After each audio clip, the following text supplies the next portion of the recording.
Hey guys, now that I had all my first lectures on all of my classes, I have better idea what to expect from each class. I know the textbooks we're using, I know the evaluation methods, especially now during the whole remote learning thing.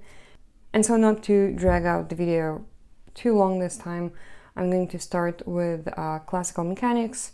It's a second course that I'm taking in classical mechanics, and it's the last course at the undergrad level, and we're using the same textbook we were using for the first one, which is Taylor's.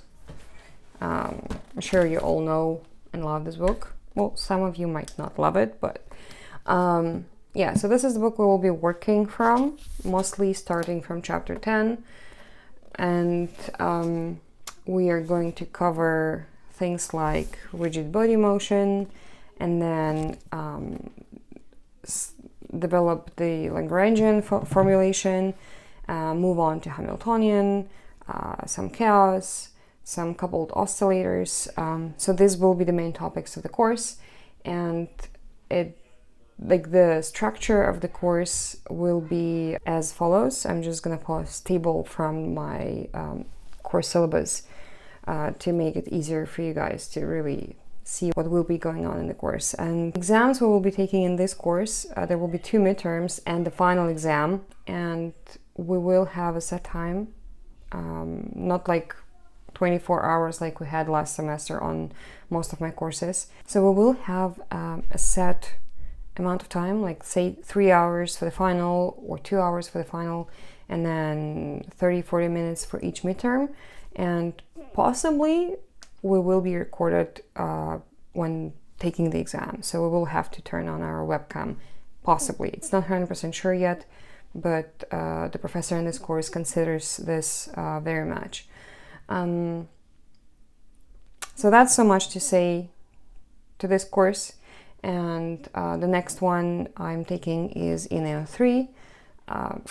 Griffiths is the textbook for this one, also starting to work from the chapter 7 and up till the end of the textbook, pretty much. And the homework assignments will be weekly to bi-weekly, and the homework assignments will make up 80% of the grade, at least, if not 100, because the professor hasn't decided really on the final exam yet, whether we'll have it or not. Or it's just going to be another like final homework assignment to turn in, and that's it.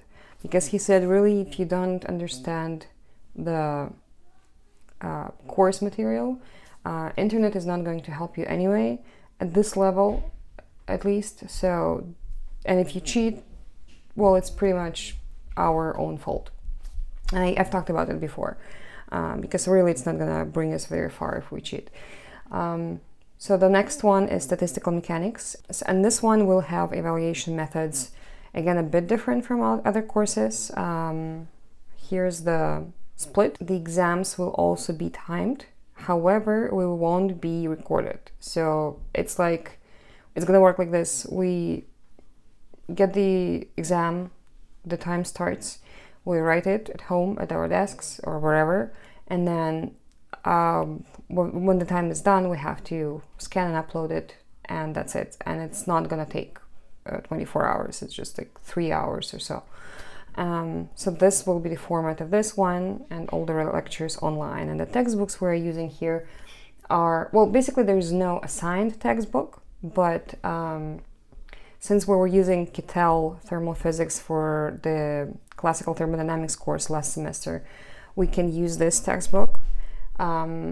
We were also given some recommendations from the professor, so I got one of the recommended textbooks off of the PDF drive and the PDF format. It's a very comprehensive book, and according to our professor, it's more like a graduate level, but still, like, it has pretty much everything you could possibly want to find on the topic of statistical mechanics. So I downloaded this one, and earlier, knowing that I will be taking StatMech, I also ordered another textbook from Amazon, just based on the reviews. It's not recommended, it's not required, it's just the one that I thought will be useful. It has pretty good reviews, and looking through the context or content, I was sure that it will help me in some way. So this, and the one that I've downloaded, I think it's called Statistical Mechanics by Pathira. This one here. I think among the 3 textbooks, I'll be fine with the material. Maybe some Wikipedia, some Googling, but as I mentioned earlier, I do prefer much more to study from the textbooks nowadays and just dig my way through the questions and find my answers. It's like, it's fun. It's fun. I learned to enjoy the process. So those are the standard classes, and then there's one that makes me anxious. It's the honors lab, because it's not the class that you would traditionally take, and it was not even available in physics undergrad degrees until recently. I'm not sure how recently, but we were told by our professor that it's just a few years ago that they started to offering this course. So we have no assigned textbook for the course, because really it's like a free sailing. You are picking your own experiments, except the first one, the first 2 actually. You're picking your own experiments to do based on your interests, and there is no recipe style lab manual. Like, you just do your reading, you do your research, what you want to measure, how you want to measure, how the equipment works, and then do your analysis, write the report, and present. It's going to be a very interesting experience, and we are required to do 6 experiments. 4 of them will need written reports, and 2 of them will be oral presentations. So there's a certain style and structure we have to follow. So I'll have to start reading on that, how that works and what to expect and what to do. And yeah, so the one textbook though that we are required to have is this, because this will be used for the lecture part of the course.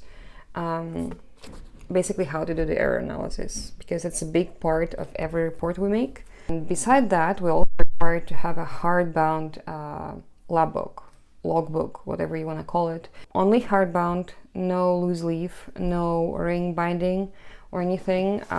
So for that purpose, I got myself this one off of Amazon, and so it's a hardbound. As you can see, you cannot tear pages from it, and you're not supposed to, you're not allowed to. They all have to be numbered, and it's just a grid outline, slightly greenish, feels very nice.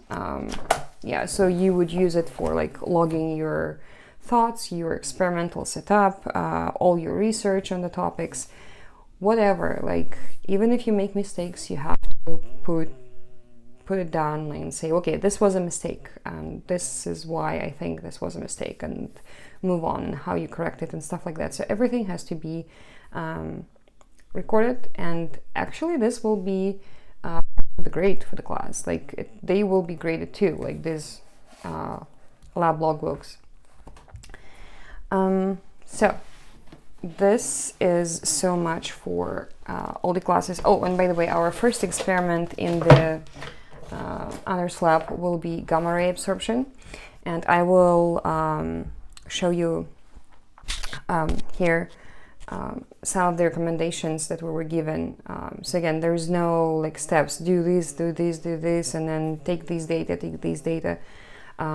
This is all we were given to read upon before the lab, and then hopefully we'll figure out how to do it.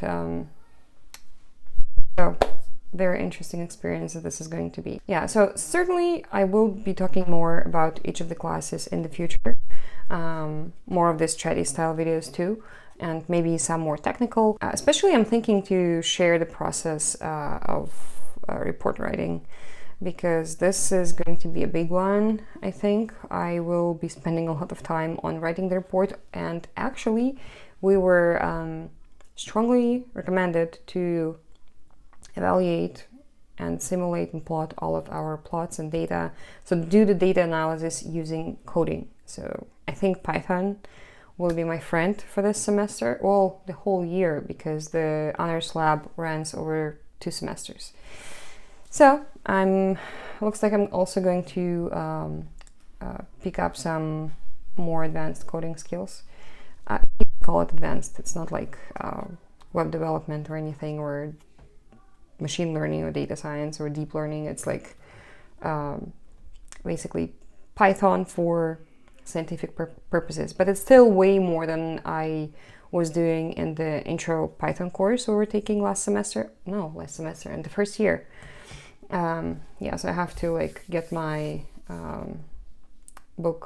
Python book out of the shelf and maybe get some new ones. I'll see. So thank you very much, guys, for tuning in, and have a good day, have a good night, wherever you are, and I'll see you next time. Bye.